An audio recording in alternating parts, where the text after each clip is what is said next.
Ink Ribbon. Carlos joins the ranks of Resident Evil characters that we saw once, and they never came back. Except for the fact that he actually did come back in the Resident Evil 3 remake. So what's going on under all that crazy mercenary hair? Today we're going to find out in yet another facts video. From pushing bells to plastic surgery, here are 25 facts about Carlos Oliveira. Carlos was named after Canadian MMA fighter Carlos Newton by Mercenary's designer Yasuhisa Kawamura, as he was a big fan of the sport. Carlos was actually pretty young during the events of the third game, being only 21 years old and making him 2 years younger than Jill. Carlos was a child soldier, being a member of a communist guerrilla organization in South America. In the Hong Kong comics, Carlos and Leon meet up and team up in order to save Sherry. While these comics aren't canon, Yasuhisa Kawamura, who wrote the story for Resident Evil 3, said that he loved them and complimented the author's work. While Carlos has appeared in 4 Resident Evil games, every single one of them is some sort of retelling of Resident Evil 3. These include the original Resident Evil 3, Umbrella Chronicles, Operation Raccoon City, and Resident Evil 3 Remake. Carlos's country of origin has never been confirmed, with Kazuhito Aoyama, the director of Resident Evil 3, stating in an interview that he actually can't remember what his country of origin is or if they even decided on one. The most agreed upon nationality for Carlos is Portuguese, due to him having a Portuguese last name, but there is a scene in Umbrella Chronicles where he calls Jill Chica, which is typically used in Spanish. How did this happen in the first place? Hey, easy, Chica. I'm just a hired gun. And there's also the fact that the game manual says that he carries some Indian blood, so it's still very much up for debate. In the games, his last name is spelled as Oliveira, but in the films, it's spelled as Oliveira, and there's never an explanation given for this. Oded Fehr, who played Carlos in the films, actually hates guns in real life and did not enjoy doing a lot of the action scenes. Also, random piece of trivia, he played the Gigolo in Deuce Bigalow, Male Gigolo. Canonically, Carlos has never met any other main characters in the series besides Jill and Nikolai. Anyone else that he met died during the events of Raccoon City, leaving him isolated from the rest of the storyline. In the news office, if the player chooses to jump out the window, you will see a scene with Carlos having to kill Murphy in the sales office, being visibly upset at having to kill his friend. I don't want to shoot you. Kill me. I finished. Not human. Wait, we don't have to do this. Please hurry. Before I lose conscious. Before too late. Kill me! Yeah!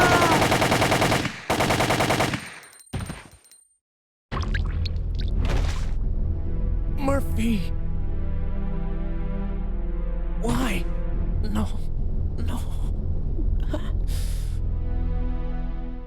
When you have to make the choice in the cable car, the game splits up Jill and Carlos. If you jump out the window, Carlos screams no and stays in the cable car as it crashes.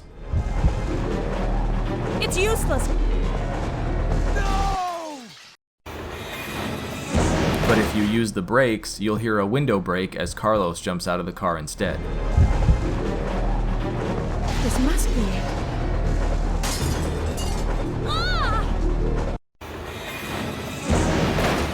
There was apparently a deleted dialogue between Murphy and Carlos where he explains the water puzzle, explaining that he was infected by drinking contaminated water. From what I read, this was cut so late in development that it was even recorded by the voice actors, but I could not find any concrete proof of this, so take it with a grain of salt.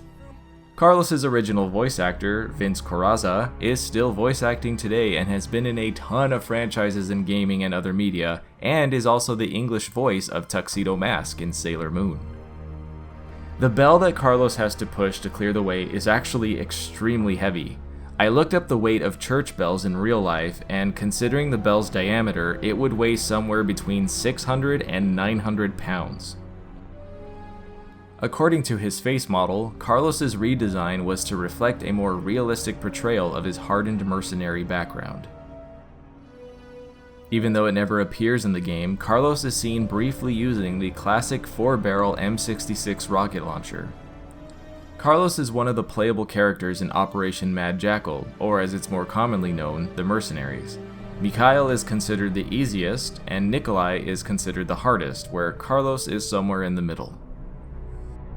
In the clock tower section, if Jill jumps out the window, Carlos will give her freeze rounds, but he won't help her during the Nemesis fight.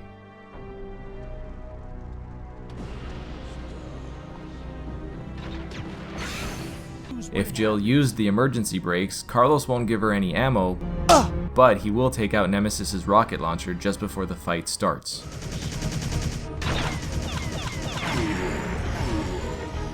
In the RPD, Carlos has a lot of quips if you examine the environment, including observations about the decor. Now here's a weird fucking door. Leave it. We're here for Bard. And sympathy for Leon. Somebody didn't have time to put his blues on. Carlos is the first and only Resident Evil character to get an alternate hairstyle instead of a full alternate costume. While he never officially got an alternate costume, in one of his cards for Biohazard Clan Master, he is shown wearing what appears to be a Native American inspired outfit. Carlos was rescued by Umbrella after government forces wiped out his faction and sentenced him to be executed. Just before he was to be killed, a scout for Umbrella offered him a contract to work for Umbrella's private military unit in exchange for a new life. Carlos has had plastic surgery to alter his face. According to his backstory, after being rescued by Umbrella, he made enough money to permanently hide his identity by altering his face, though it's never revealed exactly how drastic of a change it was.